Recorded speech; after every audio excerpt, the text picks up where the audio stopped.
Mahafaly hatrany ry havana malala rehetra amin'ny tompo miarabantsika mahatratra ity alahady fa 13 ny volana novambra taona 2025, 2025 atao anatin'izao sakafom-panahin'io izao ibanjinantsika hatrany ihany koa ny lohahevitra manao hoe mandrasa ho avy ny tompo. Hivavaka isika ry havana. Andriamanitra rainay eo, rainay no amin'ny alalan'i Jesosy Kristy ilay miantso sy mifidy anay. Be voninahitra ianao tompo, ary izany no hideranay ankalazanay ianao ny amin'ny fitantananao hatrany ny fiainanay, fanomezanao anay tombon'androm-pahavelomana indrindra ny amin'izao maraim-baovao menao anay izao indray ahafahanay miaraka atao anatin'izao sakafom-panahiny io izao. Andriamanitra manakambara aminay mandrakariva ianao, ary izany no andrasanay iainonay indray ny teninao, satria ny teninao aina ho an'izay mahazo azy, ary fahasalamana ho an'ny nofondrehetra dia mitenena Jehovah tompo fa mihaino anao ny mpanomponao amin'ny anaran'i Jesosy Kristy. Amen. Eny ary havana malala rehetra ao amin'ny tompo, ny sakafom-panahintsika amin'ity an'io ity dia arak'izay hita ao amin'ny Mika 7:7 ka hatramin'ny 10. Mika 7:7 atomboka amin'ny 7 izany ka mitsahatra amin'ny 10. Toy izao mifaka izany amin'ny anaran'i Jesosy. Fa izao kosa dia hanandrandra an' Jehova, eny hiandry an'Andriamanitra ny famonjena aho, Andriamanitro no hiaino ahy. Aza mifaly ry fahavaloko, fa na dia lavo azy aho mbola hiarina ihany. Raha mitoetra ho amin'ny maizina aho dia Jehova ny fahazavana ho ahy. Ny fahatezeran'i Jehova no hiaretako ihany, dia hiaretako ihany, fa efa nanota taminy aho. Ambaram-pandahany ny teniko sy ny hanomezany rariny ho ahy. Hamoaka ho ahy amin'ny mazava izy, ka ho faly aho mahita ny fahamarinany. Dia ahita izany ho fahavaloko ka saronan-kenatra dia ilainanao tamiko hoe aiza izay Jehovah Andriamanitra ao, ho faly mahita azy ny masoko. Ankehitriny dia ho fitsaitsaika toy ny ho fanitsakitsaka toy ny fotaka eny an-dalambe izy.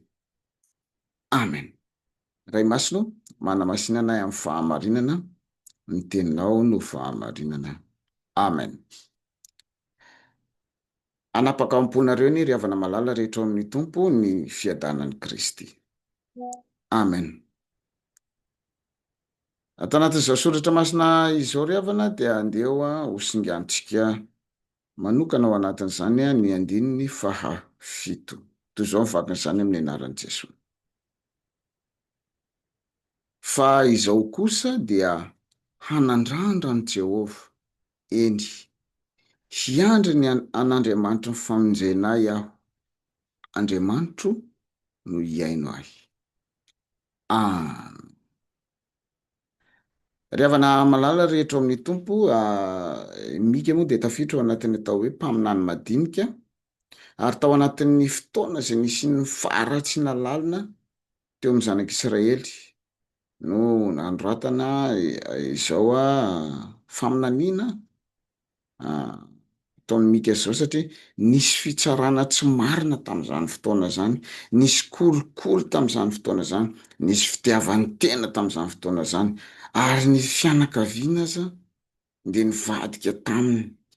Izany rehetrarehetra izany no anoratana an'izao boky faminaniana izao, ary tao anatin'ny fady sy mpanantenana sy haizin'ny firenena no itenenan'Andriamanitra amin'ny vahoakany hoe Andriamanitra irery ihany no hany azo antoka itokisany.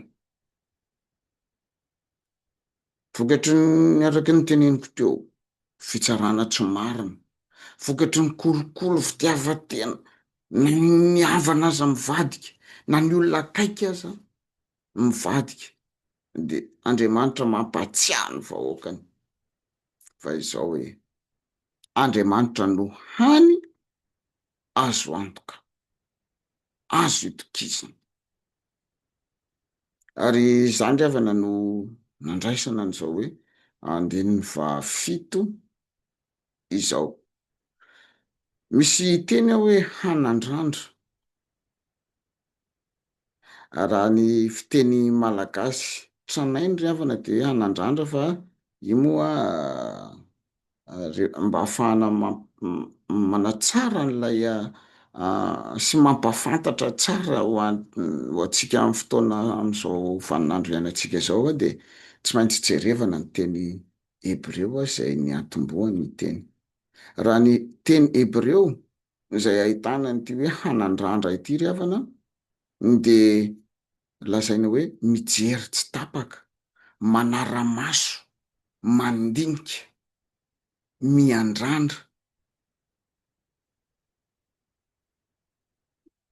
Zay no dikany io teny hoe hanandrandra io. Ka raha amboarina zany le izy de hoe hijery tsy tapaka an' Jehova aho, fa izaho kosa dia hijery tsy tapaka an' Jehova aho, fa raha izaho kosa hanara-maso an' Jehova aho, handinika an' Jehova aho, satria nahoana? Andriamanitro miaino ahy.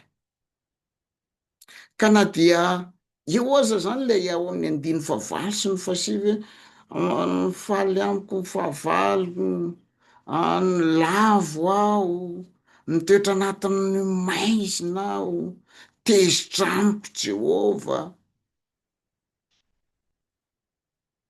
Na de misy aza zany rehetrarehetra zany de izaho kosa hijery tsy tapaka an' Jehovahandriamanitra. Izaho kosa dia hanara-maso an'Andriamanitra. Izaho kosa dia hiandrandra amin'Andriamanitra. Izaho kosa dia handinika an'Andriamanitra. Inona no lesona azo tsoahana amin'izany ry havana? Marina tokoa fa maro no mijoro fahavalonao eto amin'izao tontolo izao. Marina tokoa fa maro ny tsy fanjariana, maro ny kolikoly araka andresana teny am-piandohana teo, nisy fitsarana tsy marina, nisy kolikoly, nisy fitiavan-tena.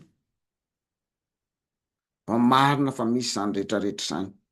Fa ianao kosa aza mifantoka any amin'izany, aza mibanjina any amin'izany, fa ndao hibanjina an'Andriamanitra, ndao handinika an'Andriamanitra, ndao hijery tsy tapaka an'Andriamanitra, andao hanara-maso an'Andriamanitra. Ahoana moa zany hoe hijery tsy tapaka, hanara-maso, handinika an'Andriamanitra zany?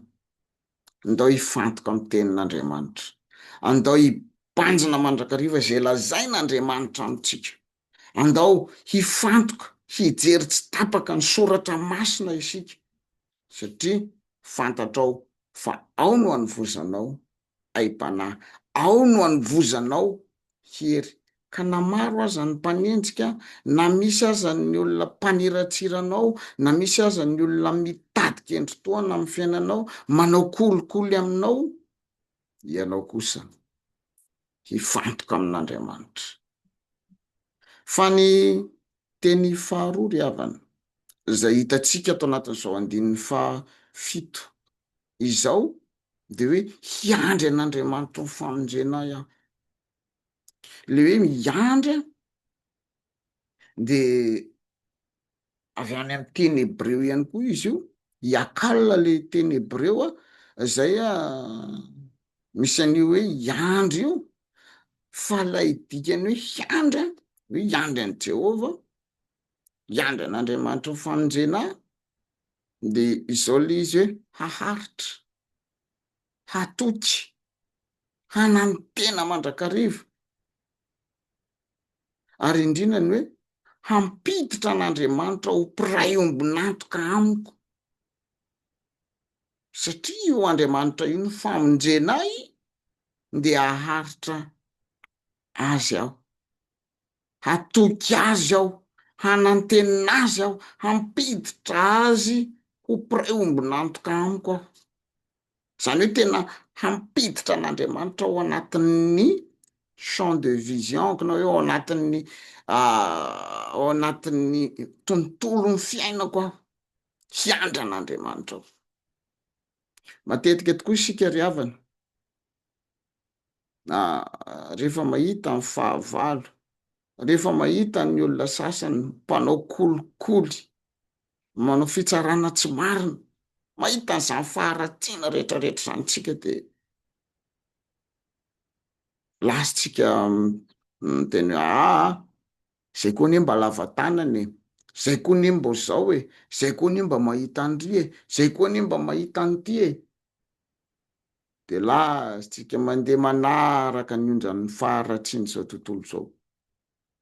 Ry havana, marety e, mandrasy e, matokian'Andriamanitra ianao, manantenan'Andriamanitra ianao, fa izy no Andriamanitra, Andriamanitra ny famonjena antsika.